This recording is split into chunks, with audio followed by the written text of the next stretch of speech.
Yes. Good morning, everyone. Thank you so much for tuning into yet another Star Trek podcast. I am joined by my two cohorts, Brad and Drew. Brad, Drew, how you doing, buddies? Who are we speaking to? Who is this? Audience? No. Who are you?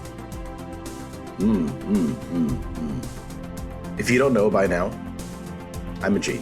But if you don't know by now, then, you guys know. Or at least Drew knows, but Brad, maybe not so much. Hey, you know what? This is a very popular episode of Star Trek that we're covering. We might actually get, like, a brand new listener or two. Right. Wade may actually tune in, right. One of our friends, but he may not. Right. If we tell him that there's marijuana involved, maybe he will. That's the space seed. Right. Like, hey, Wayne, there was an episode called Space Seed. It's about space weed. Space weed. I'm really excited about this episode. But hang on. Brad, are you even there, buddy? I'm here. I'm around. Oh, hey. How are you doing, buddy? I'm tired. This is what happens when you have a baby. You're tired. Oh, God, I wonder how many times I'm going to hear you say I'm tired because of baby for the next how many years? Probably 18. At least 18? Yeah, I'm going to go with 18. All right, well. My wife goes to me the other day. She's like, why did I do this? Why did we have a baby? I am going to be tired for the next 18 years. And I'm like, sweetheart, well, it was your idea. So you have only yourself to blame. Brad's dropping truth bombs over here. Yeah, I mean, that's... you guys, like, just had the baby. I don't know if you can say all those truth bombs. Nah, you could just return it, man. Like, this is like Kmart, right? You know, you have it out of the package already. You're like, you know what? I think I'm good. I'm going to give it back. Tell me you're in your 30s without telling me in your 30s. Did you really just name drop Kmart's? Jeez. Well, hey, you know what, man? I'm getting there.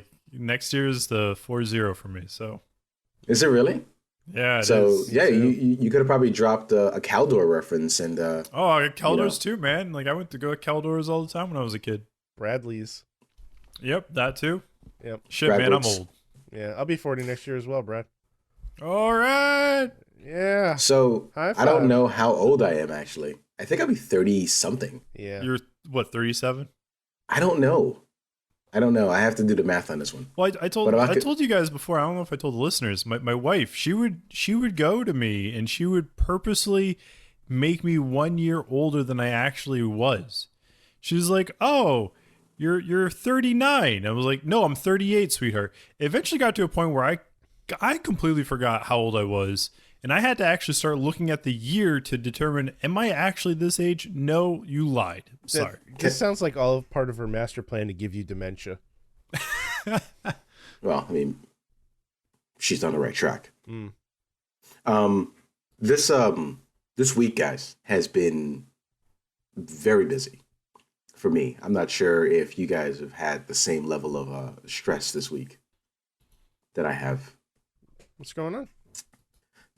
So the other night at like 11:30, we hear this loud crash and we're like, oh, okay, cool. So something happened on the parkway, which is less than a mile from us. Mm. And nothing. I thought it was thunder. Nothing. I said, oh, God, what if something fell on my gazebo? Because that would suck. Yeah, you just built that. Yeah. We look outside and the pool is been collapsed. It's not a expensive pool. It's an Intex. Intex, give us money. Give us a new pool. Give a new pool. Yeah. give us money. So we look outside. It collapsed. So I'm like, oh, all right, cool. I blame my wife because she let out too much water and it was too windy. And we get outside and there's a giant burned tree on the pool. It fell.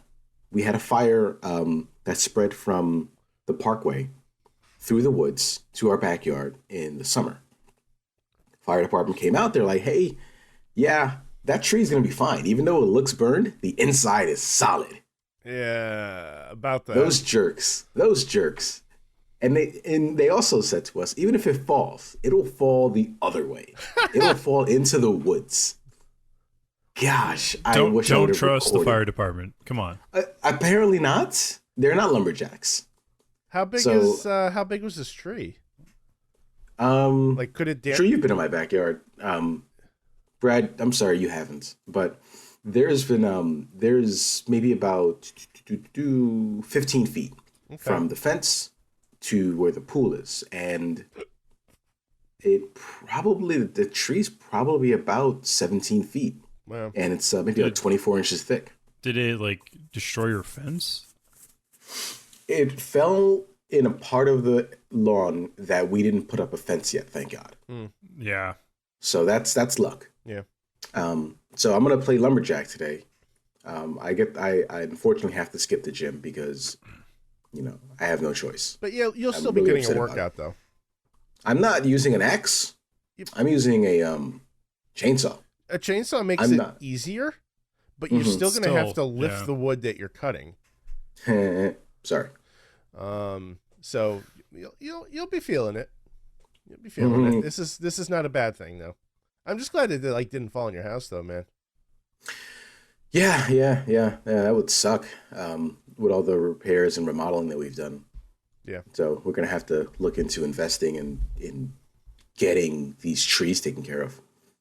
Yeah. God, I don't want to say I hate trees, but trees down. I see why people smoke them. Are there other trees that ever burned around your house? No, there was only one. Like this, the fire actually shot up this one tree. That's crazy. Yeah, I'll send you guys pictures later. I'll maybe throw it on Twitter as well. Well, if you have any firewood you're looking to get rid of, let me know, because you don't have like an actual fire pit. You have the propane thing, right? I do. So I guess that brings us to the next point. Like, what am I going to do in that area? Well, I'm going to get rid of the pool. Right. The pool's too much maintenance. Yeah. But I'm probably just going to build a patio area with a fire pit built in. Okay. So, I have wood. I have wood for days. Yeah. I use that wood for the fire. We are such 5-year-olds. I mean, it's 7:50 in the morning, Brad. Like, what else do you expect? Well, I mean, wherever Brad is a different time. It's probably earlier for Brad. Yeah. It's 7:50 in the morning. I mean, for you too? Yes. Whoa, I don't know what time zone you're on. I'm in Atlanta. I'm just the furthest you could go, like, it feels to the time zone. So it's a little darker where I'm at. Whoa, you can't say that. Here we go with Brad's unbridled racism again. You can't say that, Brad. Oh, man. You're, like, taking it into so many ways, and it's actually true. Whoa. All right, look, you know what? We're going to power through this one. I mean, you technically are in the lighter side of the area. Stop. Drew, how was your week, buddy? Exhausting. I'm always tired too, and I don't have a baby, so I think that just speaks volumes about being an adult in 2022. So, yeah. Like, I mean, I see why my father would just like take naps. Yeah, seriously. You need them just to function. I've been we had I feel like I just haven't had a day off until yesterday. Like, truly, even though I've had days off, I've just had so much stuff going on. We had Thanksgiving a couple weeks ago, and there was a lot going on with that. I had my car at the mechanic for literally an entire day, so a bunch of stuff that I needed to get done, I wasn't able to get done because I was at my parents' for a little while, and then I was at the mechanic for like another couple hours waiting.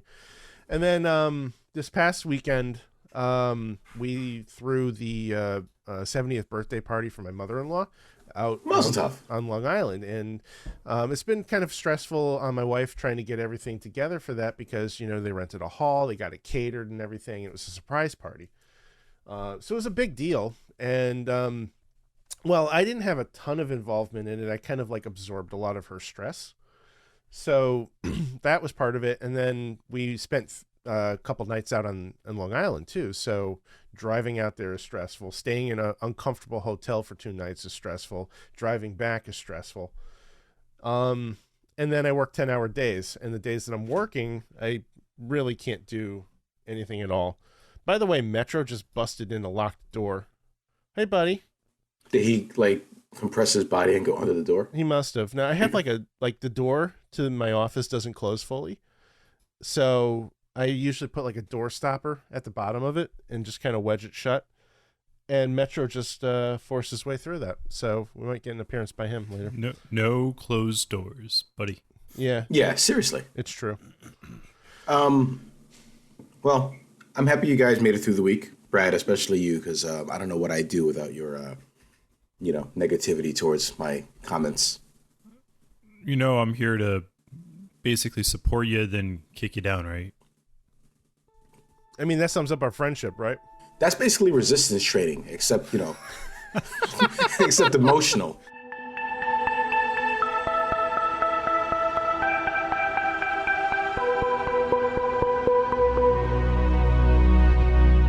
Hey guys, can we just appreciate that we are how many episodes into this season? This is the 22nd episode of TOS, and we have gotten to a big one. We got into Space Seed. Yeah. This is the one that Drew was like, look, just hang on, buddy. There will be some stinkers out there. We got Space Seed coming up. And it lived up to my expectations. I cannot wait for you to watch Star Trek II: The Wrath of Khan. Like, there is a part of me after watching Space Seed that wants to just skip everything else and go straight to that. I thought about that last night. Yeah. I said, my God, this sets up the events in Wrath of Khan, right? It has to. It does. But I mean, we'll get into that part. Yeah, we'll get into that part. I love this episode. Beginning to end. Good. I guess soup to nuts. I would have been crushed, like absolutely devastated, if you were like, "Yeah, this episode sucked." 2 out of 10. Can we try again? Crushed. Can we try again? Yeah. I hated this episode so much. Majeed! I don't think he'll get the reference yet. Who doesn't get the reference is literally William Shatner yelling into, I guess, a microphone. Actually, yes. He has a balled up fist. Yeah. Technically, it's a microphone. Yeah, his communicator. That's going on Twitter, by the way. Just you screaming my name. Phrasing?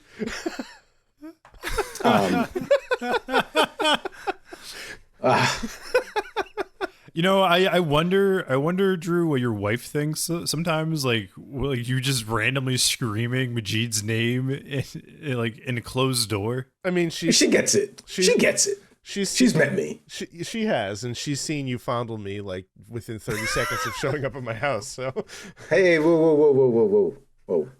Fondle is the wrong word you're going for. Grope. Grope. Caress. I think caress is probably the best word to use. Caress. Caress is a little bit more sexfully. Yes. I feel like we're going down this rabbit hole, guys. That I have to defend myself, Brad. Hey, Mr. Host, let's keep us on track here, buddy. Keep it rolling. All right. I caress and I massage Drew. That's it. Anyway, caress and massage is summary. He's like I gotta get my last word in. I gotta get it. I gotta do it. All right. So on this episode, the Enterprise finds a derelict ship called the SS Botany Bay adrift in space. Kirk, McCoy, Montgomery Scott. By the way, I love Scott. And MacGyver, Lieutenant MacGyver, beam aboard over to the freighter. The boarding party finds a cargo of 84 humans, 72 of which are still alive and suspended animation. Can we try animation? No, we're keeping it. It's fine. After 200 years. So I guess the 1990s, right? that would be the time frame. Yeah. And 12 of those 84 humans, or At the time, they didn't know they were genetically enhanced, but 12 of those passed away. They died.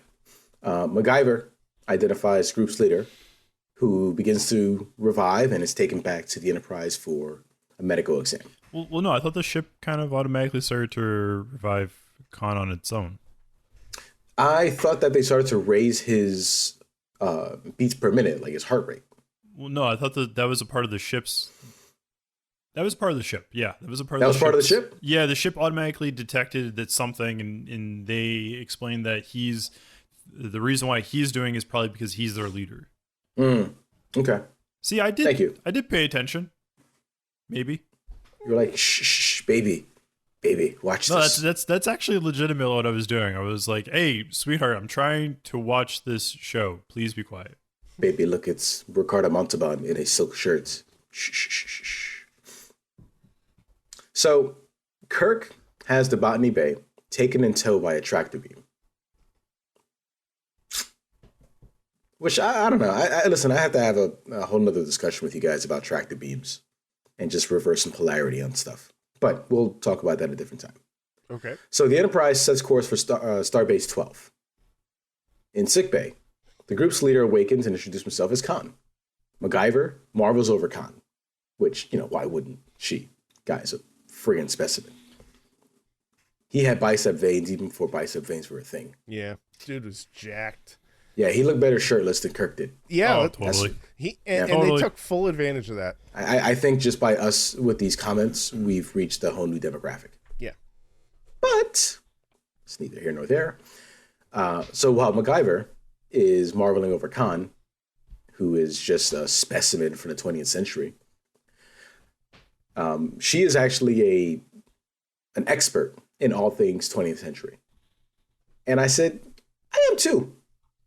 I know stuff about the 20th century. I love the 20th century. I should hope you know. Yeah. Gee, tell us some of the things you know about the 20th century.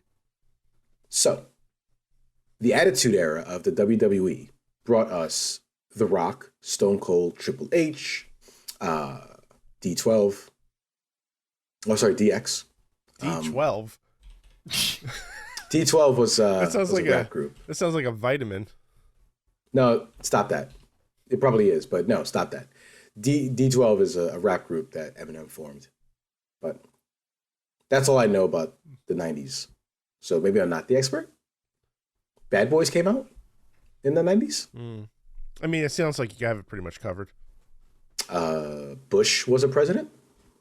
And a band. 2-for-1 deal.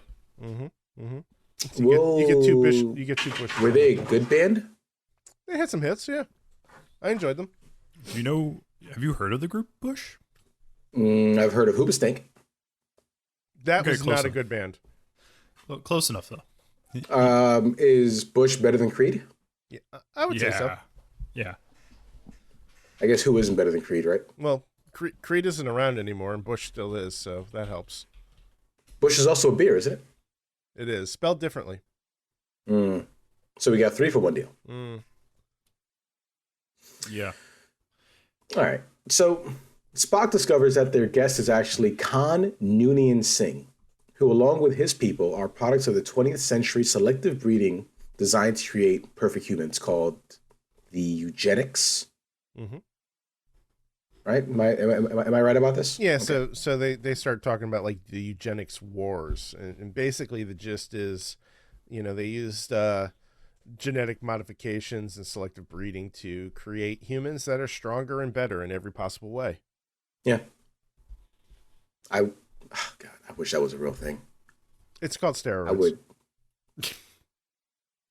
So There technically is a school of thought that is very frowned upon called eugenics. Yeah, would. and it actually did spark a world war. Yeah. So I mean, Really? yes, technically, yeah. World War II, like that's Two? kind of what Germany was trying to do. Oh, right. The perfect human. Right. Blonde hair, blue eyed. Yeah. Yep. Okay. Yeah. So this is like the next level of that. Man, I didn't know that. Thank you, Brad. I will remove one of your historic demerits. Thank you. I appreciate that. Historic demerits, nice. Yeah, he has a crap ton of demerits. I'll bet he does. So in the 90s, these superhumans became tyrants and conquered more than a third of the planet during the eugenic wars. However, Khan is admired by the command crew, all but Spock. Spock is like, nah, I don't trust this guy. Khan is suave as all hell. He had me fooled. I got the vibe, though, that Kirk really wasn't buying it either. Yeah. Kirk was like, I don't trust the long flowing locks. I don't trust that he's able to seduce my crew. Kirk felt threatened. Yeah. Kirk's like, this guy looks better without a shirt than I do. Yep. Right. Yep. Also, I mean, Khan was peacocking a bit. Oh, yeah. I'm not sure if you guys know what peacocking. He was totally big dogging Kirk. Yeah. Totally. So Khan is admired by all the crew except Spock. And that way was, by all measures, Khan was a, I guess he was selling himself as a benevolent dictator. But with no massacres under his rule, no war until he was attacked. And he had a great vision to unite humanity. Boy, this sounds familiar. Now that we brought it up, like I didn't pick up on it while we were watching the episode. While I was watching the episode, but now that you brought it up, Brad, like I can't unhear it. Oh man, like you didn't kind of catch that like as the episode was rolling. I didn't. No, I was too enamored by his pecs. Yeah. It wasn't his pecs, it was his arms. I think the thing that kind of got for me is like during the episode they mentioned like the eugenics war started in the 90s, and it was like thinking about that. That just got my head turning, and it was like, all right, cool. Well, I guess it's technically, already happened. So, World War III is past, and then I started thinking about World War II, and it just kind of cascaded from there. Right.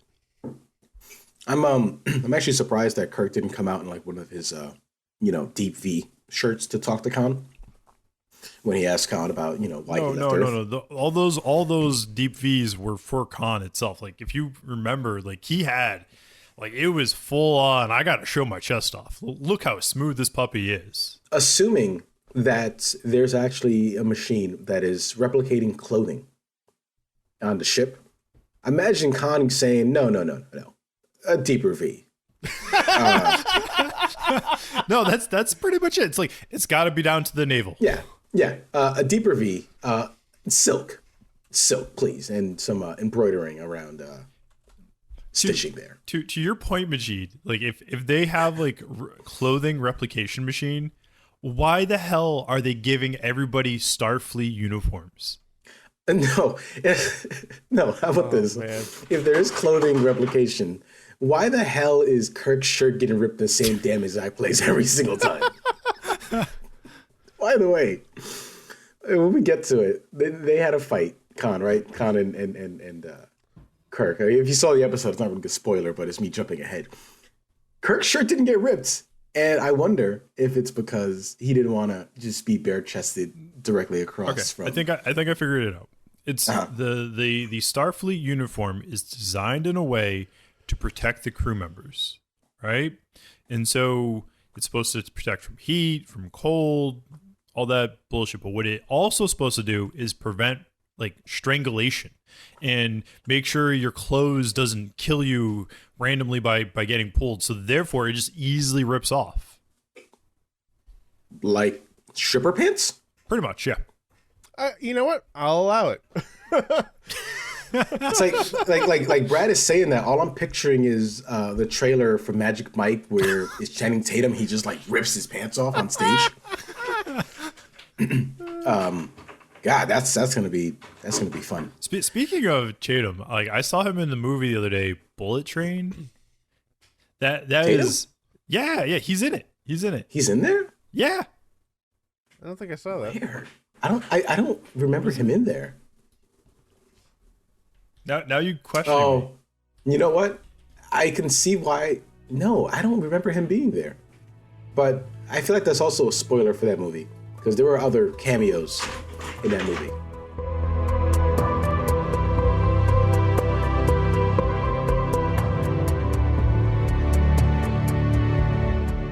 So Kirk asks Khan why he left Earth when he was seemingly needed the most.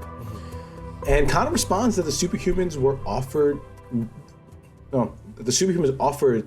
world order, but they were ultimately refused. I'm sorry, they offered what? They offered the world order, but were refused. Okay. I thought you said World War, and it was like, nobody wants World War. Well, they did. I mean, apparently. Yeah. I mean, look. So that's what it is. It's they wanted World War, but it, as in world order. I mean, you can't have peace without war, right, Brad? You know that. I'll go with it. I mean, that's probably not true. Don't quote me on this. Quote me on this, but don't quote me on it. Quote me. Don't quote me. So, was that true? Quote me. Don't quote me. Quote me. Don't quote me. So Khan is placed under guard in quarters. MacGyver, but by the way, I'm sorry, it's MacGyvers, right? MacGyvers, yeah. But they pronounce it MacGyver? I think they pronounce it McGivers, but it sounds like MacGyvers.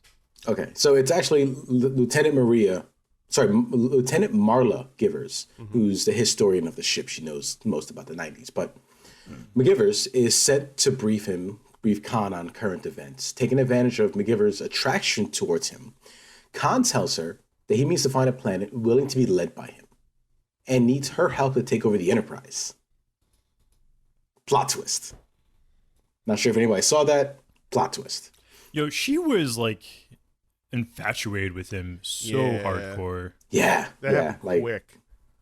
Yeah. It had to be the hair and the accent. It's the smooth chest, man.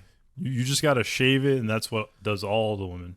You know, it, like I'm naturally hairless on my chest.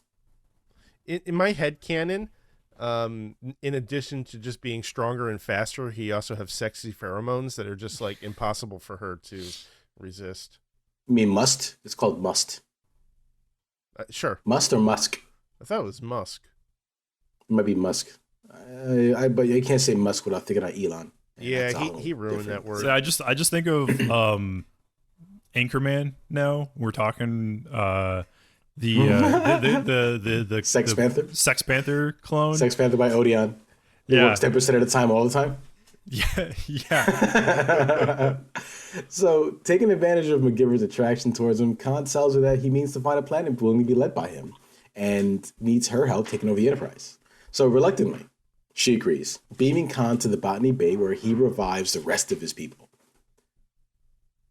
They return to the Enterprise and take control of the ship, but cannot navigate it, because why would they be able to, right? He's supposed to have read like the instruction manual, didn't he? Yeah, he read all the technical manuals in sickbay. Here's the thing. You read the instruction manuals for your car. Do you know how to drive your car? Of course. Yes. We're gonna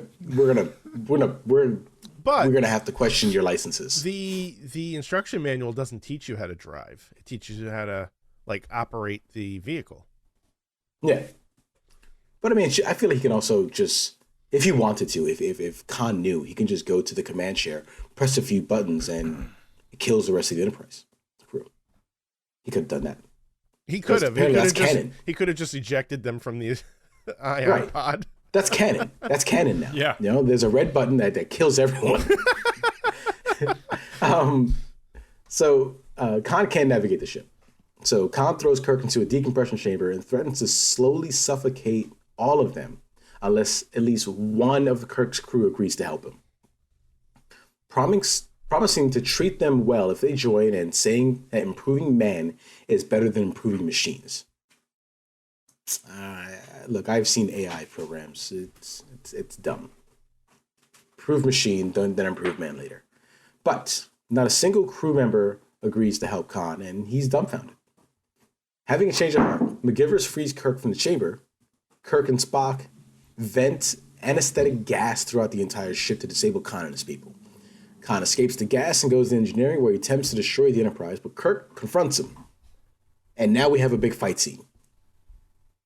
That engineering room, by the way, just built for fighting. Yeah, apparently. Just built for fighting. It has like this giant like They might as well just put up like a boxing ring in there at this point, because like you have this huge open area surrounded by panels, like if they would have had wrestling ropes, where you just see Kirk just because he runs across the room. He does.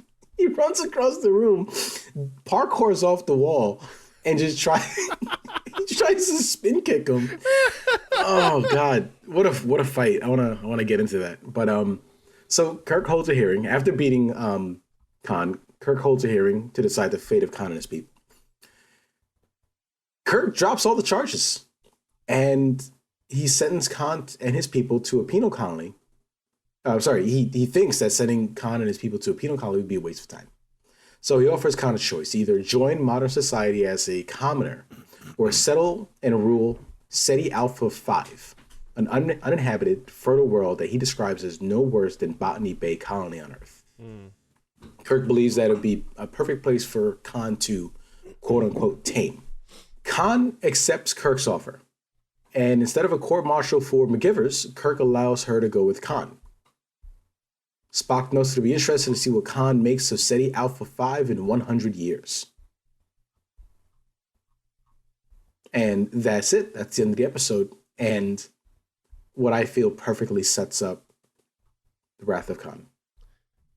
Yeah, I mean it's amazing because like we know that there's a movie, but obviously when this was made, they never anticipated that they would have a movie at that point. I don't believe. I mean, I don't think that was even in the conversation. I think they were smart enough to leave Khan's story open-ended. Yeah. I mean, like in reality, if they had never gotten back to that and just this is where the story ended, I think this would still go down as one of the greats.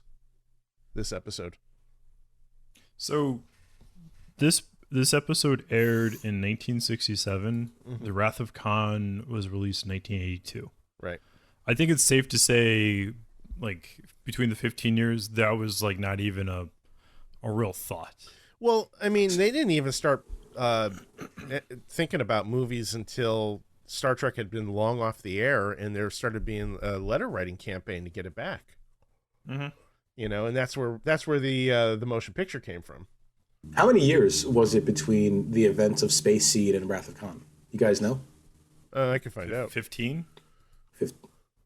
Is that canonical or? Well, I mean, it says first aired 1967. Well, no, I understand that. Like in no, just the events though. Oh, like, the events between it. Yeah. That's a good question. Yeah, because I mean, Spock anticipated it would be 100 years to see what he would do, and if it was like 20, that's pretty damn impressive. Wrath of Khan. Stardate is 2285, 2267. Yeah, so almost 20 years. Yeah, it's funny, Drew. I know we're not really here to talk about the movie, but like, I think about Wrath of Khan and I think about Space Seed.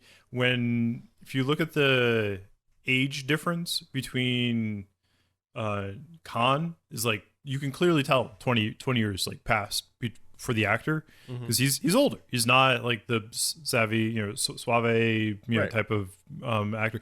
But everybody else who reported under him is still young. Yeah. Wait, who's that? Khan? Yeah. Khan. Like so basically his group of supermen and women, like they are all perfectly sexy individuals. Yeah, he's the only one that aged.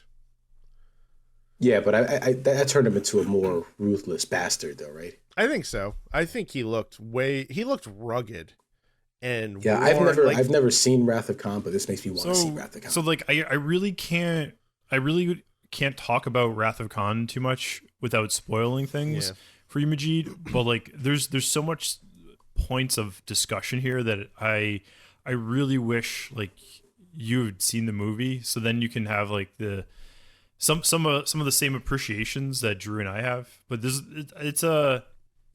episode had a lot of good points to it, and it helped build up the movie even more so. So while I haven't seen Wrath of Khan, I have seen Strange New Worlds, And there was a character, oh God, what is her name? Christina Chong. Who does she play? Lan Lan? Noonien Singh. Lahan Noonien Singh. Yeah. And she makes references to her genetic line. Mm-hmm. How does that fit in canonically? I mean, so far not too much. Like they didn't really do a lot with that. Yeah, it's really just been like a small little Easter egg, and I think I suspect season 2 may have a little more. Okay, so Khan in Strange New Worlds, Khan is still locked up in space on the Botany Bay somewhere. Well, he's I wouldn't say locked up, but yeah. Well, yeah, he's in cryogenic sleep. So I think the implication with Lan's character is that she is a descendant through, centuries of or generations, rather than like, it's not like Khan like got out of the cryogenic sleep and then had a baby and then went back to sleep or anything like that. I mean, it's something he could do because he's that damn suave. He is. Like I'm pretty sure McGivens got pregnant just looking at him. But I almost got pregnant looking at him. Yeah, true story. But wow, Brad is he's contemplating that comment. Brad, imagine if your baby was a genetic superhuman. Brad's baby is a genetic superhuman. I think I agree with Majeed on this one. Yeah. Listen, Brad, one day your baby is going to punch you in the face. It's not going to be on purpose. It's going to be accidental. Dude, she's already kicking me in the nuts right now, so jeez. Oh, she's all right, like, hey, you want to change me? Sure. Here's a kick. Right. She's like, let's turn the difficulty up to 10. Every time I try to give her a bath, she's like, hey, I'm going to go for a bath. Sure, you're going to get a kick in the nuts. Yeah, it's like me trying to give Kylo a bath, and I get a bath along with him because he doesn't like it. Damn. So I have more of an appreciation now, by the way, for Strange New Worlds. I already have a crush on Lahan, Christina Chong. Yeah, she's great. Her Twitter is fantastic. Just it's so joyful. Yeah. So one other thing too, Majeed, I don't think we really talk about it too much, but there are other references to like the eugenics stuff later down the road in Star Trek. I don't think they touch too much on it in TNG or like the Deep Space Nine Voyager, but they do talk about it a lot more in Enterprise, and they do actually have like a few story arcs. So if like you wanted to like learn more, I would say you could probably even watch some of those episodes, and it really gets more like in-depth type of stuff. But it's definitely a lot of history behind this in the Star Trek series. I think that the route that you've taken me on is just right. So us kind of plowing through TOS, which by the way, we are more than halfway through the first season, which is amazing. Yeah. We have 7 episodes left? 1, 2, 3, 4. Yeah. 7 episodes left of season 1. At this rate, we'll be doing a season a year. And so in about, 20 something years, you'll watch all of Star Trek. We would have been done by now if it hadn't been for the pivot we took for Strange New Worlds. And going to a bi-weekly schedule too. And having a baby. Yeah. And having a baby. I didn't have a baby. I had a dog. Brad had a baby. That must have been painful to pass through. The baby or the dog? The dog. I adopted the dog. I didn't give birth to the baby. Dog. Why are... You know what? No, I'm not... I can't believe you just got me to say that. Oh my God.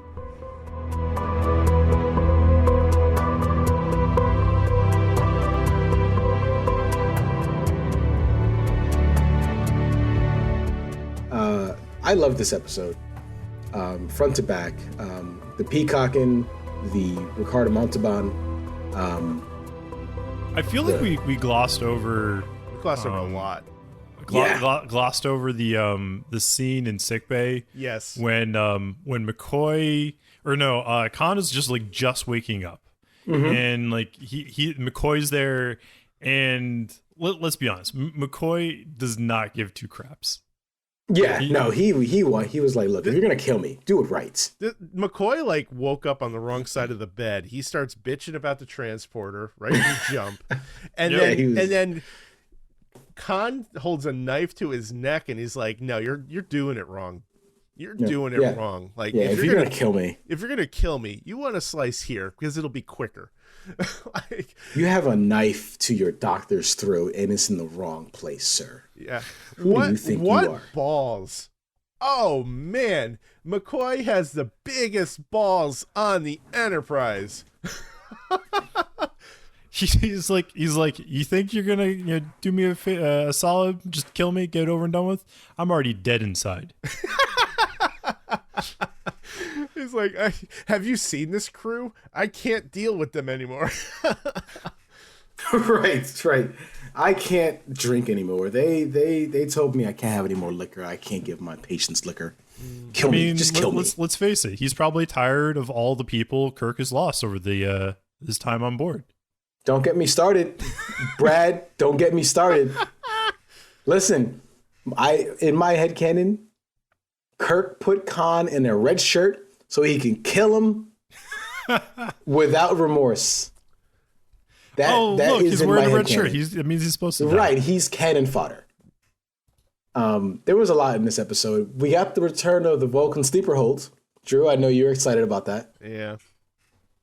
Yeah, why, buddy? Yeah. Yeah? Yeah. Yeah? You don't like what I call the Vulcan sleeper hold? I don't like it when you do a lot of things. Ow. Ow. That's tough but fair. Truth bomb. Yeah, I got a lot of these truth bombs going today. Well, I love this episode. I love the design of the ship. Is that what he uses in Wrath of Khan? Does he even get to keep his ship? I believe he does. Because, I mean, he has a structure that he's living in. I don't want to go too far, but I'm just thinking of that scene with Chekhov when he realizes where they're at. So I'm not sure if that's... Wait, Chekhov wasn't even in this episode, right? Correct. There's all kinds of loopholes with that. Yeah. Man, Sulu wasn't in either. What's that? Sulu wasn't in either. Sulu wasn't in either, but Chekhov was not like part of the cast at this point. So yeah, I just realized that, and like I don't know, I'm a little upset now with Star Trek. Yeah, no, that's like a glaring hole in the timeline, and I don't want to dive into it too much because it starts to reveal like spoilers for the movie, but that's something that has been acknowledged, and it's just kind of been more or less written off as like, well, Sulu was on the ship, he just wasn't on the bridge, kind of thing. Sulu was getting or not Sulu, Chekhov. deprogrammed. Well, Sulu was getting deprogrammed from Landru. That's plausible. Well, I guess they probably, when they introduced Chekhov, they probably just introduced him as he's already been on the ship for a while. And right. That's kind of... They were like, look, yeah, here's this entirely new cast member who just happened to be in the ship, but you never saw him. Right. That's the explanation that they've been using. Yeah. So guys, having seen Ricardo Montalbán, and then I'm assuming you guys have also watched the Benedict Cumberbatch performance of Khan. Do you think that Ricardo Montalbán just did it overall better? Oh, by far. Yeah, I mean it's hard for an actor to take an iconic performance like that and really do it justice. And Benedict Cumberbatch is a tremendous actor, but I feel like the script of Into Darkness failed him more than he failed the role. Does that make sense?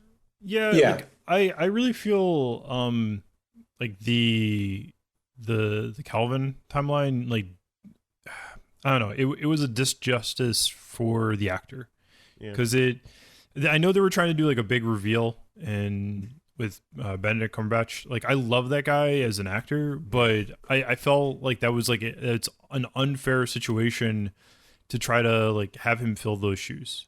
Right. Yeah. When they were promoting the movie, sorry, Drew. Go ahead. When they were promoting the movie, and they were like, "Oh, so you're playing Khan?" He's like, "I'm not playing Khan." Right.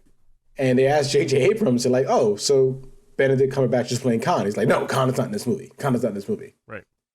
And the movie comes out, and you're like, "Oh, it was Khan." You're like, "Ah, gotcha." It was Khan all along. Yeah. It was, it was a big deal for a lot of people. I didn't see the hype. I didn't see the. Well, the thing is that like Cumberbatch had such big shoes to live up to, and part of what makes Star Trek II: The Wrath of Khan work is this episode, right? We get to see this iconic character return. You know, think about it this way, man. Like, Ricardo Montalbán was so good that they titled a movie after his character. How often does that happen in a one-off episode where somebody comes back and has such a large role like that? It's unheard of almost entirely in Star Trek. So, you know, now you have this setup episode, you have the payoff movie. But in the Kelvin timeline, you didn't get that setup. You only had basically 2 hours of them establishing this character and then trying to pay it off. And I think they packed the film with so many cute references and nods to the original that they kind of failed to make their own original, you know? Oh, you mean Into Darkness? Yeah. Yeah. And I like Into Darkness, but you know, it's certainly not without its issues. I think I've described this before. It's the Kelvin timeline. Those are good movies, but they're not Star Trek movies. I think that's an accurate statement. Yeah, I mean, I think J.J. Abrams openly came out and said, "Oh, I'm not really a Star Trek fan. I'm a Star Wars fan." And you know, he made the pacing and structure that of which a Star Wars movie would have, a little faster. And then he went back to Star Wars and just ruined my childhood. Out of the three Kelvin timeline films, the third one is actually my favorite, and that feels the most like Star Trek to me. Yeah, and it wasn't even done by him. Right. So I think That's probably why. I think that kind of like furthers the point that you're making. Yeah. Who did the third one? Who did Beyond? Justin Lin. Justin Lin. Yeah, he did wonders for the Fast and Furious franchise too. Right. And I was nervous when they announced him. I'm like, this guy, like Fast and Furious director, really? Are they still doing a fourth one? It's been on and off. Star Trek 4? Yeah. So Matt Shankman was supposed to direct Star Trek 4 in the Kelvin timeline, but he ended up getting an offer from Marvel to do the Fantastic Four movie. He got his and force he's confused. like, was that? He got his force confused. Yeah. Nice. Can we add like one of those drum rolls in there, like a boom boom? Sure. No. All right. All right. We'll see. Look, no promises. Just fix it in post. We'll see.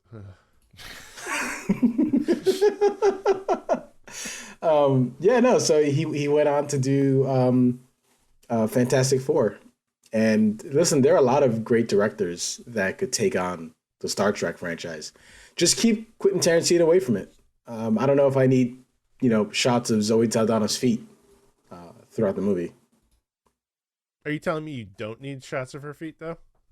I mean, for the sake of the podcast, I don't need shots of her feet. True. What are you doing? Just trying to get clarification for the listeners. You're trying to get me in trouble is what you're doing, buddy. Listen, Brad, I don't know if you were around for this. We were talking in our Discord channel, and I was like, yeah, I'd love to go out to Archie Moore's with you, Drew, but I'm watching Zoe Saldana eat hot wings. And he's like, is that a new form of, like, what? That is a very specific kink, Majeed. I'm like, no, it's a Hot Ones episode, buddy. What are you doing? Wow. Yeah. Just wow. It was bad. I think it's the way I said it. I didn't expect Drew's response. You should check that Discord a little more often. And for our listeners out there, we have a Discord. I think those are in the show notes, right, Drew? They are. They are. So yeah, come on down. It's a lot of fun. Yeah. We talk about video games, movies, Wordle, Marvel Snap. Marvel Snap, please give us money. I would be money. happy with just getting like free variants at this point. I'm so far up that game's like tiered system. Like I'm very rarely getting anything new. I mean, it's easier for you to play that game, Brad, because you have the baby in one arm and your phone in the other. Yeah, pretty much. That's what I like. With Ragnarok coming out, or Ragnarok came out, I've been spending a lot of time on Ragnarok. But this isn't a God of War Ragnarok podcast, so I'll try to refocus. I'm sorry. That's okay.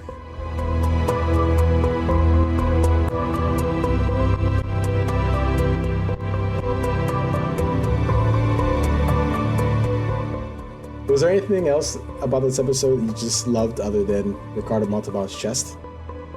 I mean, there's so much I loved about this episode. I really thought that the performances were just top to bottom really well done.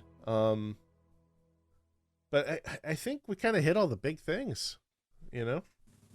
Yeah, especially that carotid artery behind McCoy's neck. Yeah, especially that. Brad, what about you, buddy? Anything else you loved that we didn't talk about yet? No, I mean, we covered everything. I really wanted to talk about that McCoy reference, though. That like really stood out to me when I was watching it. I like, as soon as it happened, I like messaged you guys about it. And yeah, you guys watched the episode super early. Yesterday? That was yesterday? That was yesterday. Time has lost all meaning. Yes. Time has lost all meaning. Wait, Brad, you watched it earlier, though. I watched it on Thursday. Okay, yeah. That was I'm not 2 days ago. Yeah, so I'm not going. By saying early, early implies like less than like 6 hours before we record, I guess. Yeah, apparently. I mean, to me, yeah, it's like to me it would be like, hey, I'm gonna go watch it right after this recording. Yeah. I watched it in my kitchen while we were putting away groceries. We got home from BJ's at like 9:30. We had a crap ton of groceries to put away. So I have the volume cranked up on the TV in the kitchen, and I'm just putting away groceries. And you know how when you're clearly only focused on one of the two tasks when you're multitasking? Mm-hmm. That's me. I'm eyes locked on the TV while I'm fumbling with my hands on the counter, just trying to watch the episode. Your wife's yelling at you. It'd be like, "Oh my God, you're letting the ice cream melt." To be clear and to be fair, she yells at me a lot, so it's all white noise at this point. Oh, God, she listens to this podcast, so I'm going to get it. You are. Luckily, my couch is comfortable. Yeah. But guys, I want to hear what your thoughts are on the ratings. So let's move on to the ratings. I'll start with Brad because it's alphabetical order. Alphabetical order. Thank you. I appreciate it. The one thing I was afraid of was that this was not going to live up to my expectations because it's such a iconic episode that is well known. The story is so impactful that they made a movie out of it, and it was my biggest fear that I was going to watch it and then be like, wow, I can't believe they made a movie out of this, or not out of this, but in reference to this. And I'm pleasantly surprised with how well the episode did. There were some obvious corny, cheesy parts with having McGivers fall head over heels with Khan. It was just kind of like funny in my sense, but I'll get over that. And then the fact that they keep giving everybody Star Trek or Starfleet uniforms, I'll get over that too. This is probably I would say like a solid 8 for me. Wow. Okay. I expected higher. To be honest with you. I expected higher. Okay. Well, I'll go with an 8.00000. Wow, look at you. Demerit. Look at you and your decimals. Demerit. We don't do math on this show. We don't do pi. Anyway, hey, Drew, what about you, buddy?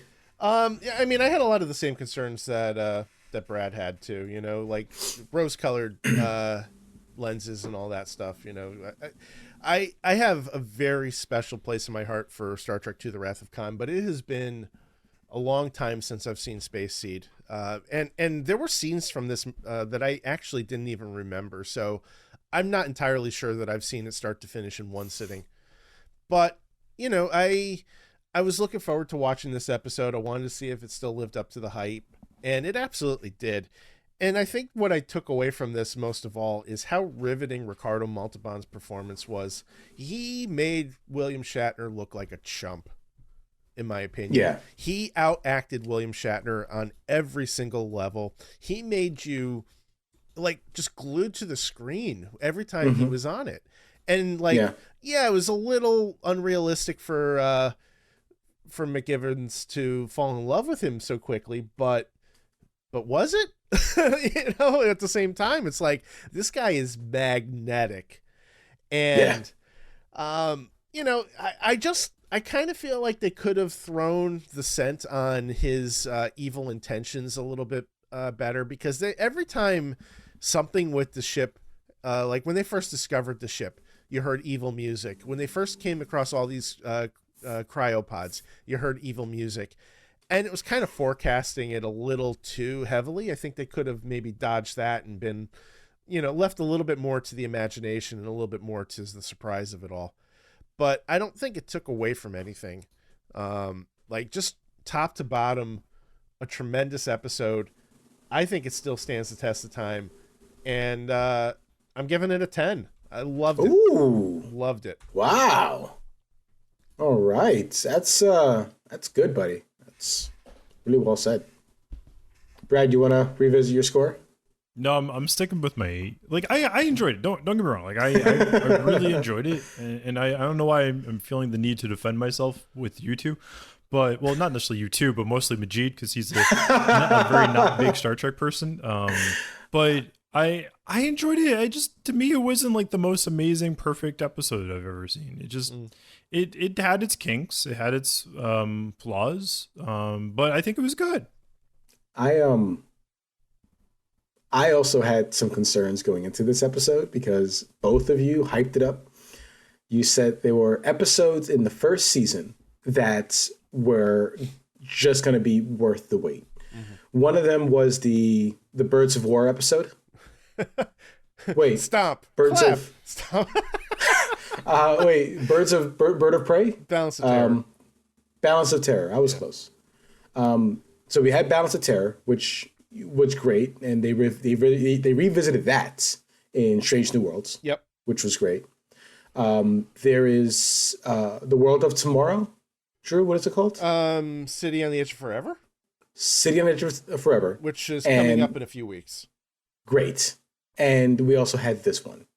So I am so far with 2 for 2, in my opinion, in terms of the episodes that Drew has hyped up. I would give this a 9.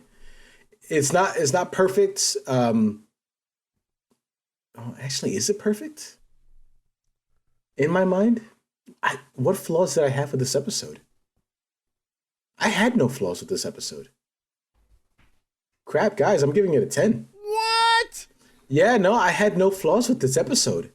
I can't think of anything that I had issues with. Wow. I mean, listen, even if you consider that McGivers fell in love with Khan too early, consider her field of study. So right? So the other thing too, Majeed, like McCoy, right? Mm-hmm. He didn't give two shits when Khan had it. And you know, I can understand it, but that felt a little out of character, where it felt too brave and bold for the character. I think that, though, this is the first time that we kind of got the voice of McCoy that we've come to know and appreciate up to this point, right? Like, I feel like this is a stepping stone in the way his character is written, you know? Because, like, if you think about how he acts, I mean, you and I are more familiar with the movies than we are with the series as a whole. But if you think about, like, the things he says and does in the movies, it's more in line with this sort of attitude that he had in Spacey than it is to any episode that we've seen up to this point. That's fair. So yeah. I'm hoping that this is just a shift in the character, and this was the first step in it. If they don't shift the character, then you are right. This is out of place, and it means nothing. But if this is a change, a natural evolution. Right. So to that point, I would like to change my score. Drew made a solid argument in that sense. Okay. I would like to change it to a 9. Drew, did you already lock the file? Can you go back and edit it? You know what? Screw you. I'll just go ahead and type the 9 myself. Well, you know what the good news is that with, due to rounding and everything, that bumps space speed up to an overall 10. So I'm good with it. Yeah, listen, I was saying before how about McGivers falling in love with Khan so early. When you consider her field of study, guys, she's a historian, and she's literally talking to Encino Man. Mm-hmm. She's literally talking to a man from the 20th century.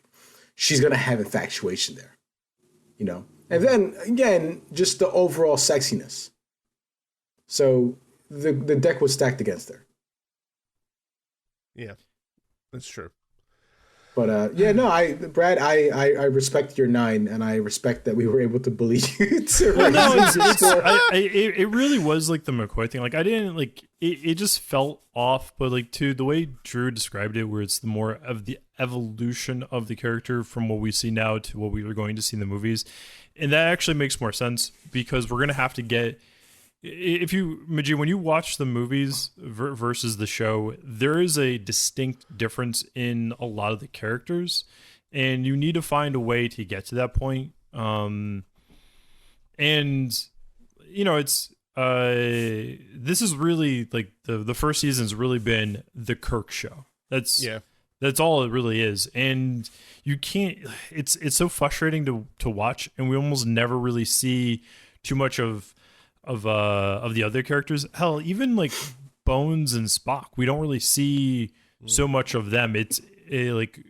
Shatner makes so much of a point to make sure that he's the star that like you kind of lose sight of those other characters. And I think that is it's a good point where this is the evolution of McCoy into what we know to modern day. Right. Yeah, I think that's really the key, what it boils down to. It's like, but again, like if they don't do anything with this over the next few episodes, then, that's all for naught. You know what I mean? True. Yeah, I mean, also, if they recorded this one before they recorded others, or, depending on the production order. Yeah, I mean, we could just see this glimpse and nothing else. According to Memory Alpha, this was the 25th episode produced. So they actually produced this so this was released as episode number 22. Mm-hmm. Yeah. But it was the 25th. So this is actually earlier or later in the production order. So I mean, we'll see. We'll see how it pans out. We still have 7 more episodes of the season. Maybe McCoy, gets ballsier as we go on. So speaking of ballsier, for our listeners. For me, would you recommend that we just go out and watch Wrath of Khan? Let's have that conversation offline. Oh shit! You're gonna get a talking to. I'm gonna get a talking to. You're not gonna get a talking to. No, but I mean, I think that's a legitimate question, and certainly one that I've been thinking about. But I mean, I would say, if you want to watch it, we'll talk about it. But I mean, for somebody who's never seen the movie, I absolutely would recommend watching it. It's tremendous. And coming off of this, yeah. I think it would be a good idea only because it would be this episode's more fresh in your mind. Yeah. So you would probably have it would probably have a little bit more substance too while watching it. Mm-hmm. The only thing, and this is so minor and inconsequential, but they're coming into a new version of the Enterprise, starting with the motion picture. So, as long as you don't mind kind of just jumping the gun and seeing this new refit and not getting the backstory behind that, which, like I said, really isn't a big deal. Yeah. All right. Well, yeah, we'll talk about it offline. I'll let you lecture me. And I'm not going to lecture you. Why are you scared of me all of a sudden? Because you're wearing a hoodie. I'm cold. I'm bald. Bold. You're bold. And bald. Also, Brad, I see your bike back there.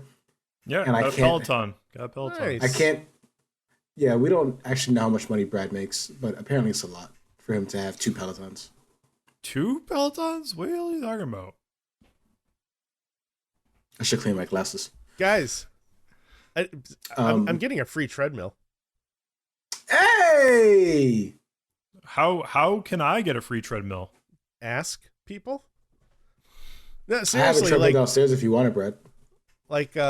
we've been wanting. We're planning on running a 10K next year, and Ooh, it is fancy. way too cold to go running outside right now. But we have a garage that we've converted into a gym, and Why not run the Spartan race with me, buddy? City Field. hold on. We need to slow down here. Those are two completely different things. It was basically a stadium run 5K. Like, it was a legitimate 5K. You know. We're getting the wrap it up signal from our co-host here. Well, yeah, Brad, if we just turn off Brad's camera, we can't see him doing it. But that's true. Brad's right. Next week, 2 weeks from now, we'll be watching an episode called A Taste of Armageddon, which is the 23rd episode of the first season, and it was released on February 23rd, 1967. The Enterprise visits a planet engaged in completely computer-simulated war with a neighboring planet, but the casualties, including the Enterprise's crew, are supposed to be real. Does that give you goosebumps? I mean, it sounds pretty cool. It doesn't give me goosebumps either. It sounds like every other day in Star Trek episode where Kirk just lets random people die. Thank you. I love that you guys are starting to catch on that Kirk is a monster. But we'll see what happens in 2 weeks. On behalf of me, good night. Well, good evening, good day, and good night. True. I'm trying to recover from the behalf of me part. I'll give you a second. Bye, everybody.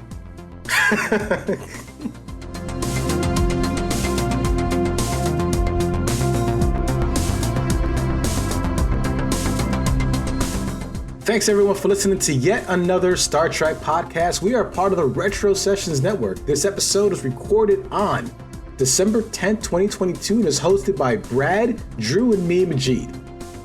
Drew edits the episodes every week to make us look good and sound good. Brad used to write the synopsis for us. I take care of the artwork. Our music, Warp Speed and To the Stars, is written and performed by William Grobel Art Music. Be sure to check him out on SoundCloud. We'll have a link in the show notes. Would you like to support us on social media? We're literally just about everywhere. TikTok, YouTube, Instagram, Facebook, OnlyFans, at Yet Another Star Trek Podcast. Or perhaps long-form electronic letters are more your style. In that case, you can reach us at yetanotherstpod@gmail.com. Want to support the show? The best way is to write a review and rate us on Apple Podcasts, Spotify, or anywhere you get your podcasts. Don't forget to subscribe too. If you don't, Drew will be sad. See you next time.